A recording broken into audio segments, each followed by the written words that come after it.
నమస్తే, welcome to 99 TV view point కు స్వాగతం. అంతర్జాతీయంగా చోటు చేసుకుంటున్న పరిణామాలు, పశ్చిమాసియాలో చెలరేగిన ఉద్రిక్త పరిస్థితులు, ఒక దేశం మీద మరొక దేశం బాంబింగ్ చాలా దుర్మార్గంగా అయితే ఉంది. నిన్నటి రోజు ఈ గడిచిన 24 గంటల్లో ఇరాన్ కానీ, కువైట్ కానీ, అలాగే ఇతర దేశాలు కానీ ఏ రోజుకు ఆ రోజు తమ మీద ఎవరు ఎట్నుంచి ఏ మూల నుంచి దాడి చేస్తారు, తమ ఎయిర్ స్పేస్ని అమెరికా వినియోగానికి అనుమతిస్తే మాత్రం తీవ్ర పరిణామాలు ఉంటాయని ఇరాన్ ప్రెసిడెంట్ మసూద్ పెజెష్కియాన్ అయితే గల్ఫ్ నేషన్స్ని వార్న్ చేశారు. ఒక పక్క ట్రంప్ అనౌన్స్ చేశారు ముస్తఫా ఖమైనీ మరణించారు అని చెప్పేసి. ఆయన ఇంకా ఐతుల్లా కాలేదు, కానీ ఐతుల్లా ముస్తఫా ఖమైనీ అని. సో ప్రోటోకాల్స్ ఎలా ఉంటాయనేది కూడా పట్టింపు లేకుండా ఆయన మాట్లాడారు. అసలు ట్రంప్ మాటలకు ఎంత సీరియస్నెస్ ఉంది ఏంటి అనేది కూడా ఇప్పుడు అందరూ ప్రశ్న. And is buying time. ఈ పాటికి ఇంకొక 10 రోజుల పొడిగింపుకు సంబంధించిన ప్రకటన, వాళ్ళ అమెరికన్ స్టాక్ మార్కెట్స్ని లేపటం కోసం చేసే ప్రయత్నం అన్నీ చేస్తాడు. ఆయన టక్కుటమార విద్యల్లో ఆరితేరున్నాడు కాబట్టి, కేవలం బిజినెస్ ఇంట్రెస్ట్లు మాత్రమే ఉన్నాయి కాబట్టి ఆయన ఆ రకంగా చేస్తున్నాడనే అభిప్రాయం అయితే ఉంది. ఓవరాల్గా వెస్ట్ ఏషియన్ సినారియో ఎలా ఉందనేది వ్యూ పాయింట్లో సమగ్రంగా చర్చించడానికి మనతో లైవ్లో జాయిన్ అయ్యారు కల్నల్ వివి రావు గారు, మాజీ ఆర్మీ అధికారి. నమస్కారం కల్నల్ రావు గారు. అలాగే పేకేటి ప్రసాద్ గారు, జియో పొలిటికల్ అఫైర్స్ ఎక్స్పర్ట్. ఇద్దరికి కూడా నమస్తే. టు స్టార్ట్ విత్ కల్నల్ రావు గారు, ఈ 24 hours డెవలప్మెంట్స్ చూస్తున్నారు. ట్రంప్ ప్రకటన ముస్తఫా ఖమైనీ మరణించారని మొన్న మాట్లాడినప్పుడు 2-3 రోజులు ఆయన ఉన్నారో లేదో తెలియదు, అంతకుముందు 2-3 రోజులు నేను ఆయనతోనే మాట్లాడాను. సో ఇంత అసందిగ్ధత అండ్ అలాగే వాళ్ళ సెక్రటరీ ఆఫ్ డిఫెన్స్ మీద మొత్తం ఓపెన్ మీటింగ్లోనే నోరు పారేసుకోవటం, ఇవన్నీ చూస్తున్నారు కదా. ఇరాన్ తగ్గేలా లేదనే విషయం అమెరికాకి స్పష్టమైందా? ఇప్పుడు ముందర ఆయతుల్లా విషయం అవుతామని ఆయన ప్రత్యక్షం ప్రజలకు ఇంకా దర్శనం ఇవ్వలేదు. బహుశా ఆయన ఇంజరీ అయ్యంటే ట్రీట్మెంట్ తీసుకునే అవకాశాలు చాలా ఉన్నాయి. అలాగే ఆయన బతుకున్నారా లేదా అన్నది ఫండమెంటల్ క్వశ్చన్. ఇరాన్ నుంచి స్టేట్మెంట్ వచ్చేంత వరకు మనం సీరియస్గా తీసుకోవాల్సిన అవసరం లేదు. ఎందుకంటే ఒక ఆయతుల్లా పోయినప్పుడు అంత ఈజీగా కవర్ చేయాలని చూడదు. ఈ రోజు మ్యాక్సిమం 48 hours కవర్ చేస్తారు. సో దానివల్ల సందిగ్ధం అదే డౌట్ ఉంటూనే ఉంది. ఇంకా రెండవది చూస్తే, ఎప్పుడైతే 82 airborne division troops, paracommandos Iraq ఇటువంటి దేశాల్లో దిగడం మొదలుపెట్టారు, అలాగే సౌత్ చైనా సీ నుంచి వచ్చిన మెరీన్ ఎక్స్పెడిషనరీ ఫోర్స్ చేరుకుని హార్మోజ్ దగ్గర ఉన్న ఐలాండ్ క్షమ్ కానీ, అటు కార్కివ్ ఐలాండ్ కానీ, కార్క్ ఐలాండ్ కానీ పట్టుకునే ఉద్దేశంలో అక్కడ డిప్లాయ్మెంట్ కనిపిస్తున్నప్పుడు, ఫైనల్గా మనం అనుకున్నట్టుగా 3 వారాల నుంచి అనుకున్నట్టుగా లాస్ట్ ట్రంప్ కార్డ్ ఇరాన్ ఒకటి తెరిచింది. దట్ ఈస్ హౌతీస్ ఇప్పటికే 2 సార్లు ఇజ్రాయెల్ మీద మిసైల్స్ ప్రయోగించారు. వాళ్ళ దగ్గర మిసైల్ స్టాక్ పుష్కలంగా ఉన్నట్టు మనం అనుకోవచ్చు. ఎప్పుడైతే ఇటు అటాక్ మొదలు పెడతారని కొంచెం ఏమాత్రం సందేహం వచ్చినా కానీ అక్కడ హౌతీస్ రెడ్ సీ మీద షిప్పింగ్ మీద, పబ్లిక్ షిప్పింగ్ మీద అటాక్ చేసే అవకాశాలు చాలా కనిపిస్తాయి. అలాగే సూయజ్ కెనాల్ క్లోజ్ చేసే అవకాశాలు కూడా చాలా కనిపిస్తుంది. అంటే ఏంటంటే ఇక్కడ హార్మోజ్ జలసంధి దగ్గర నుంచి అటు రెడ్ సీ తర్వాత సూయజ్ కెనాల్ వరకు ఇది ఏరియా ఆఫ్ బ్యాటిల్ ఏవైతే ఉన్నాయో అవన్నీ ఎక్స్టెండ్ అయ్యే అవకాశాలు కనిపిస్తాయి. అయితే ఇరాన్కి ప్రస్తుతానికి పైకి మేకపోతు గాంభీర్యం కనిపిస్తున్నా, ప్రస్తుతం ఉన్న రౌండ్లో వాళ్ళు విన్ అవుతున్నా కానీ లాంగ్ టర్మ్లో మాత్రం వాళ్ళకి అంత స్ట్రెంగ్త్ లేదనిపిస్తుంది. సో లాస్ట్ మినిట్లో అంటే April 7th వరకు టైం ఉంటే జనరల్గా ట్రంప్ గారికి కొంచెం ప్రీమెచ్యూర్గా అటాక్ చేయడం అలవాటు, ఇచ్చిన డేట్ కంటే ముందరే. సో కొన్ని రోజుల ముందర, బహుశా ఏప్రిల్ నెల రాగానే ఒక ఇంటర్నేషనల్ స్టేట్మెంట్ ఇచ్చే అవకాశం ఉంది. అమెరికా ఇజ్రాయెల్ షిప్స్ని తప్పించి మిగతా షిప్స్ని అన్నిటికీ ఫ్రీగా హార్మోస్ సంధి వదిలేస్తాం అనే స్టేట్మెంట్ ఇచ్చి మొత్తం అంతా డైల్యూట్ చేసే విధానం కనిపిస్తుంది. సో ఆ రాజనీతిని వాడి మొత్తానికి శాంతి ఒప్పందం పాకిస్తాన్ కుదర్చలేకపోయినా కానీ, ఎందుకంటే పాకిస్తాన్ దగ్గర ఆ క్షమత లేదు. కేవలం Modi, Chinese president, Russian president, కొంతవరకు చూస్తే బ్రిటిష్, ఫ్రాన్స్ ప్రైమ్ మినిస్టర్ దగ్గర, మ్యాక్సిమం చూస్తే జర్మనీ, ఇటలీ వీళ్ళ దగ్గరే ఉంది. సో వీళ్ళు కాకుండా ఎవరైనా ప్రయత్నాలు చేస్తే అది సక్సెస్ఫుల్ అయ్యే అవకాశాలు కనిపించట్లేదు. కానీ ఇరాన్ సువోమోటో ఈ డెసిషన్ తీసుకునే లక్షణాలు కనిపిస్తున్నాయి. ఎందుకంటే వాళ్ళది అప్పర్ హ్యాండ్ ఉంది. అమెరికా దాదాపు ఓడిపోయినట్టు కనిపిస్తుంది ప్రపంచానికి. అలాగే మిడిల్ ఈస్ట్ దేశాలు ఎంత శత్రుత్వం కనిపిస్తున్నా కానీ ఇరాన్ మీద ఇప్పటి వరకు ఇరాన్ మీద దాడి చేయలేదు. అంటే ఏంటంటే, ఎందుకంటే ఒకవేళ దాడి చేస్తే అది పరోక్షంగా ఇజ్రాయెల్కి సపోర్ట్లో వెళ్ళినట్లే. సో అది అరబ్ దేశాలకి ఎట్టి పరిస్థితుల్లోనూ ఇష్టం ఉండదు. తర్వాత అమెరికా డామినెన్స్ వాళ్ళు కూడా తగ్గించుకోవాలని చూస్తున్నట్టు మనం అభిప్రాయపడవచ్చు. ఇది ప్రస్తుత పరిస్థితి. రానున్న 5 days లో మనం ఏం జరగాలో చూద్దాం. చెప్పండి. కానీ లావు గారు, సౌదీ ప్రిన్స్ తోటి నిన్న ప్రైమ్ మినిస్టర్ మాట్లాడిన తర్వాత ట్వీట్ కూడా చేశారు. ఎందుకంటే ఉద్రిక్తతను తగ్గించాలంటే మీలాంటి విజన్ ఉన్న లీడర్స్ కావాలి, విజనరీస్ కావాలి, చొరవ తీసుకోవాలని చెప్పి ప్రధానమంత్రి అంటాం. ఆయన కూడా అవతల నుంచి చాలా పాజిటివ్గా రెస్పాండ్ అయ్యారు, సౌదీ ప్రిన్స్ కూడా. సో ఇనిషియేషన్ ఏదో ఇందాక మీరు అన్నట్టు మన దగ్గర నుంచి మొదలవుతుంది అని భావించవచ్చునా? ఎగ్జాక్ట్లీ. నాకేమనిపిస్తుందంటే అండి, ఇప్పుడు నరేంద్ర మోడీ గారు as a prime minister of India, one of the most upcoming countries in the world, బహుశా ఫ్యూచర్ లో ఒక 10 years లో సూపర్ అయ్యే పవర్ అయ్యే కెపాసిటీ ఉన్న కంట్రీ, తర్వాత ఇంటర్నేషనల్ పలుకుబడి ఉన్న కంట్రీ, మధ్య దిగి శాంతి చర్చలు అంటే హార్మోన్స్ జలసంధిని ఓపెన్ చేస్తే, యురేనియం డెవలప్ చేయనని ప్రామిస్ చేస్తే చాలు, యుద్ధం విరామం అవుతుందని చెప్పి నా అభిప్రాయం. ఇది సరైన లేకపోతే అనువైన సమయం కోసం వెయిట్ చూస్తున్నారని అనుకోవచ్చు. చెప్పండి.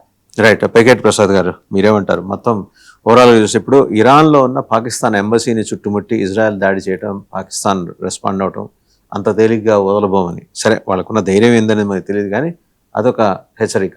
మరోపక్క కువైట్ మీద కూడా, ఎయిర్పోర్ట్ మీద కూడా ఇరాన్ దాడి చేయడం.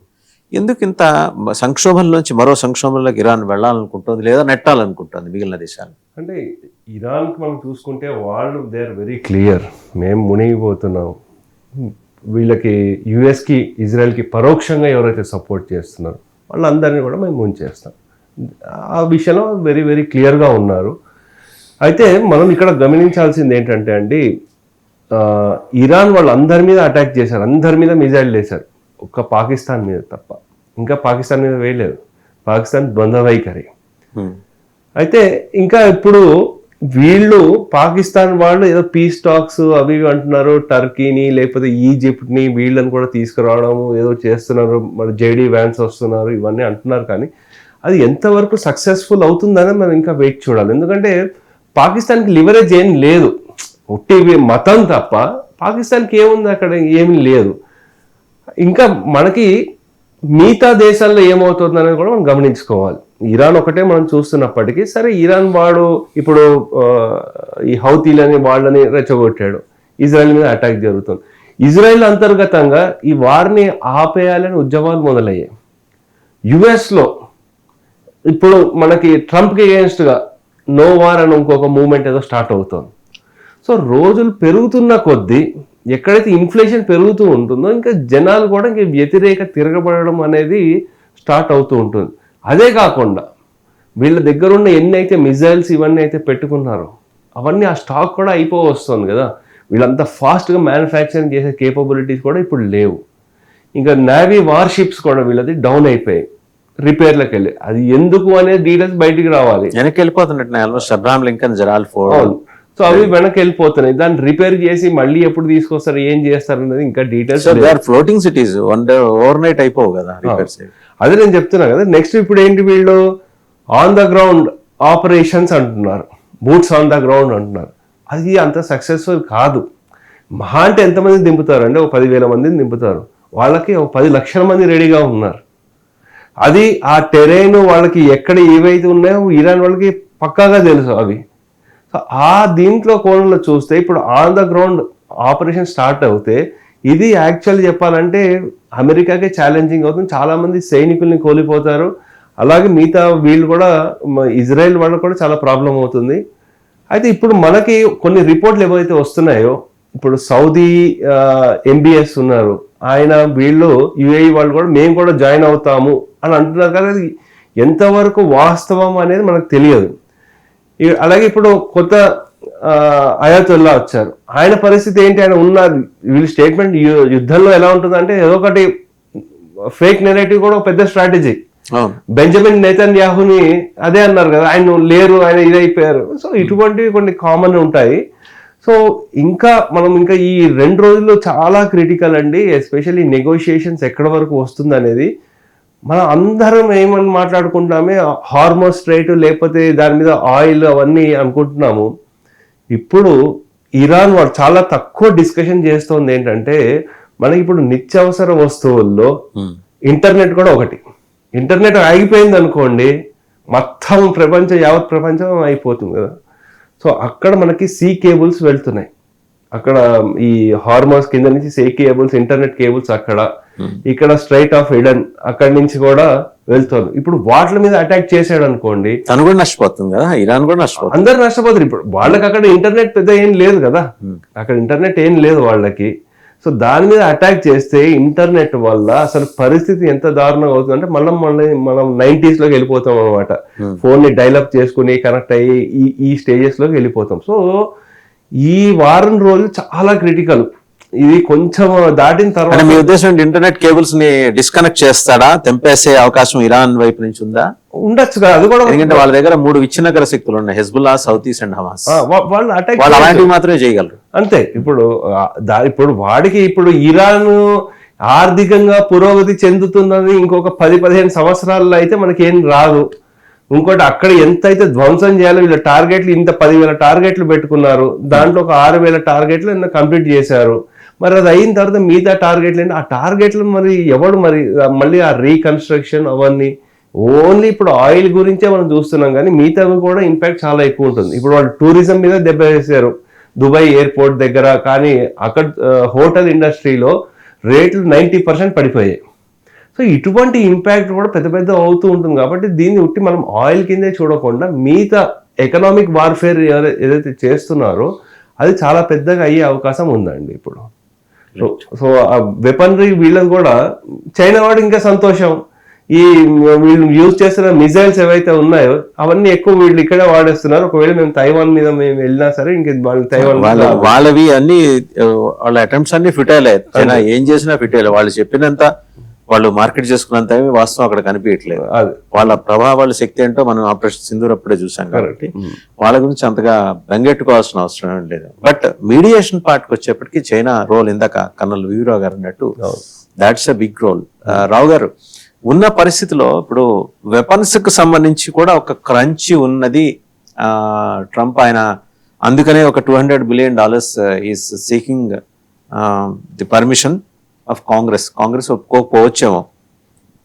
అండ్ ఇంకోటి అల్లుండి స్ట్రెంగ్త్ డిప్లీషన్ అని చెప్పి ఇది నేను అనుకోవడం సైకలాజికల్ వార్ఫేర్ చేస్తున్నారు. వాళ్ళు ఒక విధంగా ఏంటంటే వాళ్ళని కొంచెం అంటే శాంతిబద్ధంగా మేము నడుస్తాం అన్నట్టుగా చూపిస్తున్నారు. అంతేగాని ఆ 4,000 మిసైల్స్ స్ట్రెంగ్త్ తక్కువేం కాదు. ఫస్ట్ సెకండ్ థింగ్ ఏంటంటే ఇప్పుడు $200 బిలియన్ ఎక్స్పెండిచర్ కాంగ్రెస్ ఆమోదం ఏదైతే అడుగుతున్నారో అది కరెంట్ యుద్ధానికి సంబంధించింది కానీ ఫ్యూచర్ లో మిసైల్ ప్రొడక్షన్ కాదు.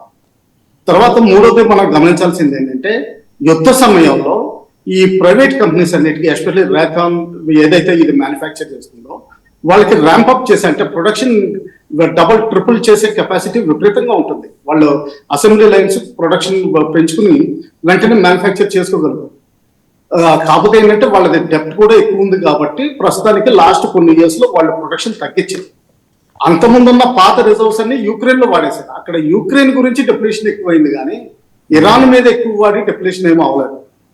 సో అది మనం సీరియస్ గా తీసుకోవాల్సిన అవసరం లేదు. యుద్ధ సమయంలో ఇటువంటి వార్తలు కావాలని ఒక్కోసారి అంటే వదులుతూ ఉంటారు, అంటే వీక్నెస్ చూపిస్తారు, స్ట్రెంగ్త్ చూపిస్తూ ఉంటారు, అంటే ఎనిమిది కన్ఫ్యూజన్ స్టేట్ లో పెట్టడానికి. కానీ ఒకటి గుర్తుపెట్టుకోవాల్సింది ఏంటంటే యూరోపియన్ కంట్రీస్ ఏవి సపోర్ట్ లో రావట్లేదు. పేరుకి ఒక డిస్ట్రాయర్ ఒక సబ్మెరీన్ యూకే పంపించింది. ఫ్రెంచ్ ట్రూప్స్ కొంతమంది ఆల్రెడీ జలసంధిలో ఉన్నారు లోపల. కానీ మిగతా యూరోపియన్ యూనియన్ పెద్దగా ఇంట్రెస్ట్ ఏం చూపించట్లేదు.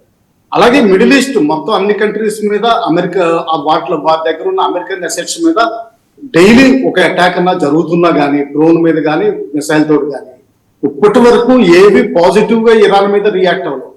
అంటే ఏంటంటే మనం ఇరాన్ తోటి ఉన్నట్టే లెక్క పెట్టుకోవచ్చు. సో ఈ విధంగా చూస్తే ఏంటంటే లాస్ట్ 2 years లో ఇరాన్ బాగా తయారు చేస్తుంది వార్ సిమ్యులేషన్, మొత్తం వార్ గేమింగ్ ఇవన్నీ బాగా చేసుకుని తయారై ఉంది.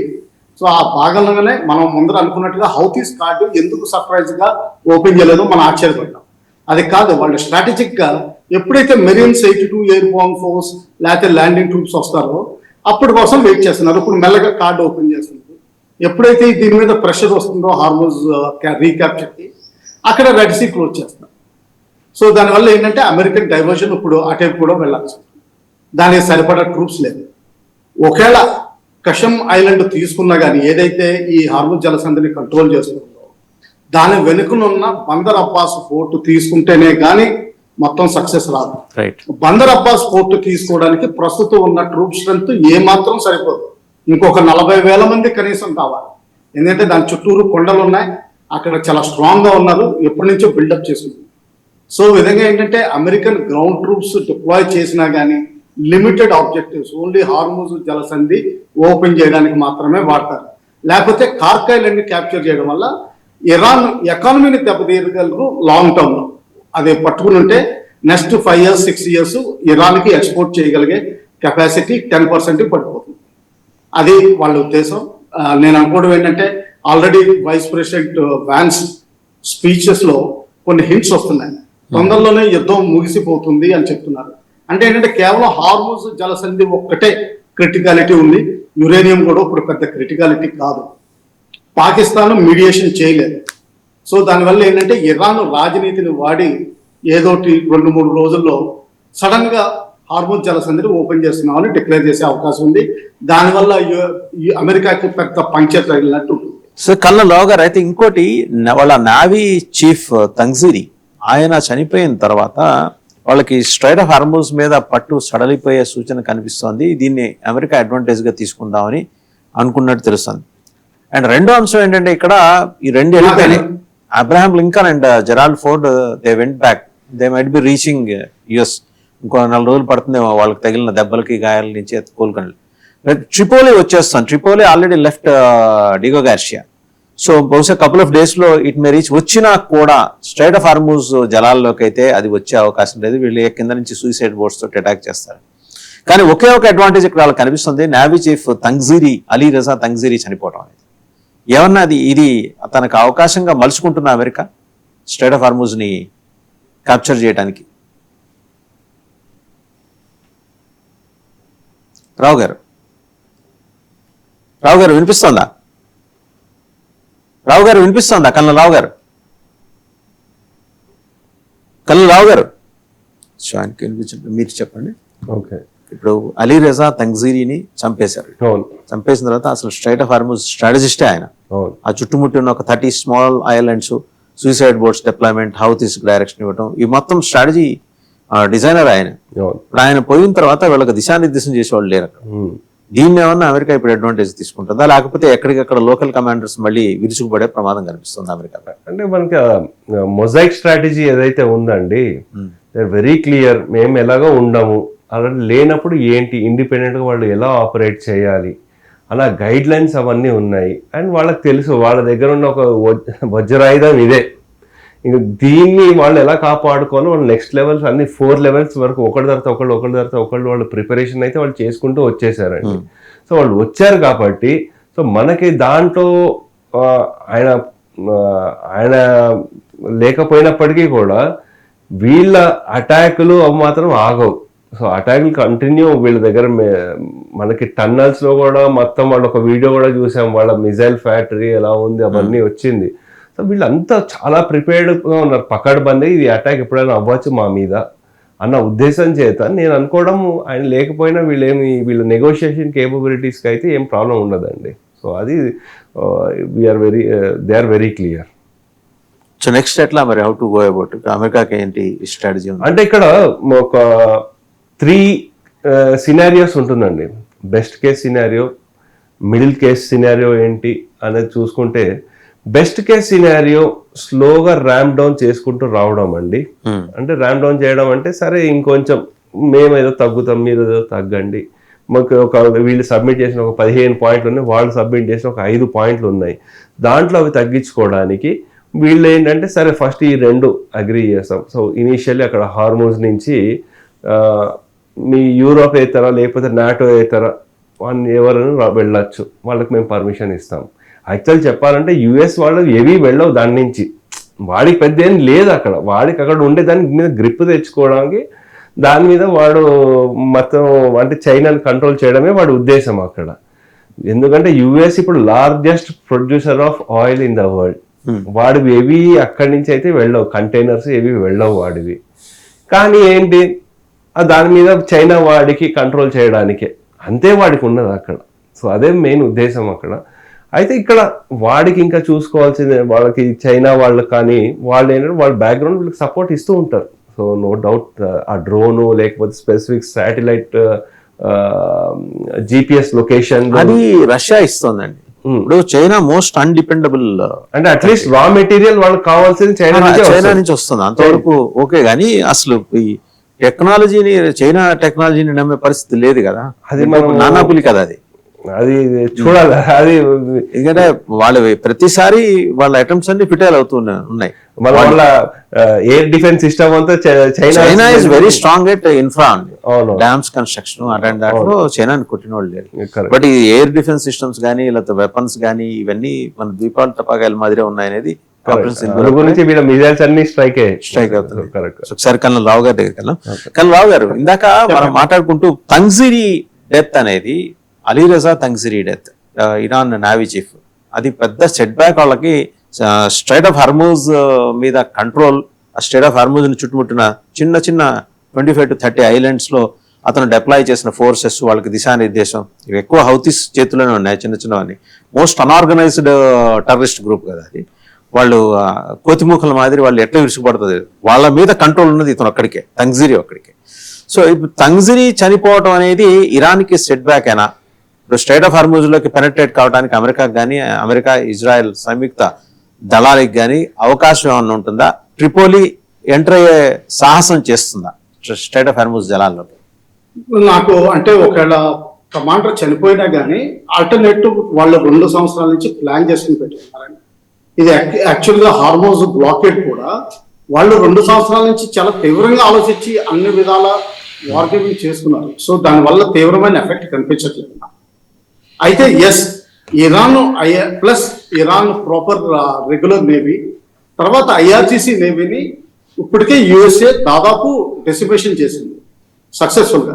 వాళ్ళకు ఉన్నవే 3 న్యూక్లియర్ సబ్మెరీన్, 3 సబ్మెరీన్, అవి కిలో క్లాస్ ఎప్పుడో మన ఇండియా అవుట్ ఫేస్ చేసింది, అవి కూడా పెద్ద ఎఫెక్టివ్ కాదు. ఇంకా మిగతావన్నీ లోకల్ గా తయారు చేసిన మిడ్ గేట్ సబ్మెరీన్స్, ఇటువంటివన్నీ. వాటిని అన్నింటినీ దాదాపు మైల్ లేయింగ్ టైంలో, ఫస్ట్ మైల్ లేయింగ్ అటెంప్ట్ లో చాలా వరకు 17-18 షిప్లు డిస్ట్రాయ్ చేయడం జరిగింది. ఇంకా మిగిలిన కొన్ని ఉండొచ్చు, కానీ నేవీ మాత్రం చాలా వరకు వాళ్ళది డెసిబేట్ అయిపోయింది. సో ఈ లీడర్షిప్ పోయినా కానీ మిగతా ల్యాండ్ బేస్డ్ మిసైల్స్ కానీ మిగతా నార్మల్ షిప్స్ కానీ వాడి, ఎందుకంటే చాలా డిస్టెన్స్ చాలా తక్కువ ఉంది, వాడి వాళ్ళు ఎఫెక్టివ్ గా ఉండగలుగుతారని అనుకుంటున్నాను నేను. ఎస్, ఇంపాక్ట్ ఉండుంటే ఈ పాటికే దానికి తెలిసి ఉండేది. నిన్న చైనీస్ షిప్స్ ని కూడా వెనక్కి పంపించడం జరిగింది. చైనీస్ షిప్స్ ని పొలిటికల్ గా, డిప్లొమాటిక్ గా వెనక్కి పంపించలేదు. అది బహుశా నేను అనుకోవడం మైనింగ్ ఎక్కువ చేయడానికి వాళ్ళు టైం తీసుకున్నారు. అంటే అంతకుముందు ఎస్టిమేటెడ్ 12 మైన్స్ 18 మైన్స్ ఉంటే అవి దాదాపు బహుశా ఇప్పుడు 40-60 చేరుంటాయని చెప్పి నా అభిప్రాయం. దాని గురించి చైనా షిప్స్ ని వెనక్కి పంపించడం జరిగింది. లేకపోతే చైనాకి ఇరాన్కి ప్రాపర్ అగ్రిమెంట్ ఉన్నప్పుడు, తర్వాత ఫుల్ బ్యాకప్ ఉన్నప్పుడు ఇటువంటి పరిస్థితి వచ్చే అవకాశాలు చాలా తక్కువ ఉంటాయి. అది నా అభిప్రాయం. అంటే నేవీ మాత్రం ఇంకా హార్మూజ్ జలసంధిని కంట్రోల్ చేయగలిగే పరిస్థితిలోనే ఉన్నారు. అండ్ ఇంకోటి, ఇందాక ప్రసాద్ గారు చెప్తున్నారు, internet cables straight of Hormuz నుంచి అండ్ స్ట్రైట్ ఆఫ్ ఎడెన్ కింద నుంచి వెళ్తుంటాయి. ఇరాన్ తెగబడుతుంది, ఖచ్చితంగా వాటిని డిస్కనెక్ట్ చేస్తుంది. డిస్కనెక్ట్ చేస్తే ఒక్కసారిగా ప్రపంచం మొత్తం అల్లకల్లోకి వెళ్ళిపోతుంది. Complete we are banking up on internet కదా. తను నష్టపోయినా సరే ప్రపంచాన్ని నష్టపరచాలనే ఒక ఉద్దేశంతో ఇరాన్ ఈ దుర్మార్గానికి తెగబడచ్చు అనేది ఆయన అబ్జర్వేషన్. మీరేమంటారు సార్? కరెక్ట్ అండి. వాళ్ళు ఎప్పుడు ఇరాన్ వార్నింగ్ ఇస్తుంది, మా ఎనర్జీ సెక్టర్ మీద ఇంక్లూడింగ్ పీస్ఫుల్ అటామిక్ రియాక్టర్ దగ్గర అటాక్ చేస్తే మాత్రం మేము అంటే మొత్తం మిడిల్ ఈస్ట్ లో ఎనర్జీ ఇన్ఫ్రాస్ట్రక్చర్, తర్వాత డీసాలినేషన్ ప్లాంట్స్, అలాగే ఇంటర్నెట్ కేబుల్స్, ఇది 10 రోజుల నుంచి నడుస్తుంది. యాక్చువల్గా ఇది డ్యామేజ్ చేస్తాం, దానివల్ల ఏంటంటే ఇంటర్నేషనల్ ప్రెషర్ మీ మీద ఎక్కువ తీసుకొస్తాం అన్నట్టుగా క్లారిటీతో చెప్తున్నారు. అయితే ఇండియా మనం భయపడాల్సిన అవసరం లేదు, ఎందుకంటే మనకు ఆల్టర్నేట్ ఒక కేబుల్ వయా సింగపూర్, మద్రాస్ నుంచి ఉంది. అది స్ట్రెంగ్త్ అంటే దాని క్యాపబిలిటీ తక్కువైనా కానీ అసలంటూ backup, minimum backup financial transactions కి కావాల్సిన బ్యాకప్ మన దగ్గర ఉంది.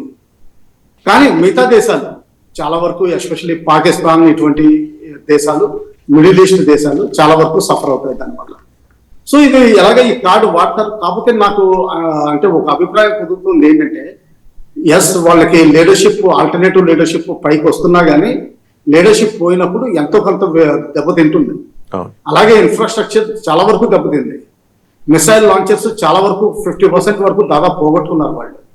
మిసైల్స్ ఉన్నా కానీ అవి ఓన్లీ వేవ్స్ 85, 86 వేవ్ అంటున్నారు కానీ only 1 or 2 missiles per day వాడుతున్నారు. అంటే ఏంటంటే వాళ్ళ క్షమత తగ్గిపోయింది. సో దానివల్ల ఏంటంటే IRGC గ్రౌండ్ ఫైట్స్కి అయితే తయారుగా ఉంది కానీ large scale attack, counter attack చేయగలిగే పరిస్థితుల్లో లేదు. దీనివల్ల ఏంటంటే ఇప్పుడు అప్పర్ హ్యాండ్ చూపించుకుంటా నెక్స్ట్ 48 hours 72 hours తర్వాత సడన్ గా ఇరాన్ ఒక డెసిషన్ తీసుకునే అవకాశం నాకు కనిపిస్తుంది. ఎస్పెషల్లీ వీళ్ళ వెనకాల చైనీస్ థింకింగ్ చాలా ఉంది.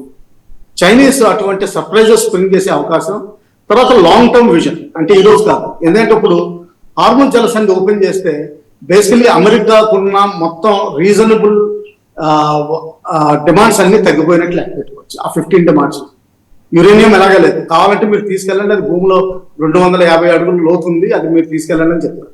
మళ్ళా రిఫైన్ చేసుకోవచ్చు, మళ్ళీ సెంట్రిఫ్యూగల్ ద్వారా మళ్ళీ దాని కెపాసిటీ పెంచుకోవచ్చు. సో టెక్నాలజీ వాళ్ళకి ఉన్నంత వరకు వాళ్ళకి ఏం బాధ లేదు. ఈ రోజు కాకపోతే 5 years 7 years 10 years వాళ్ళు డెవలప్ చేసుకోగలరు. సో చైనా దౌత్య నీతి తర్వాత వీళ్ళు వాడి సడన్ గా, నా అభిప్రాయం ఏంటంటే ఒక 96 hours తర్వాత ఇప్పుడు సడన్ గా హార్మోన్ జలసంధిని ఓపెన్ చేసి అమెరికాకి రీజన్ లేకుండా చేస్తారని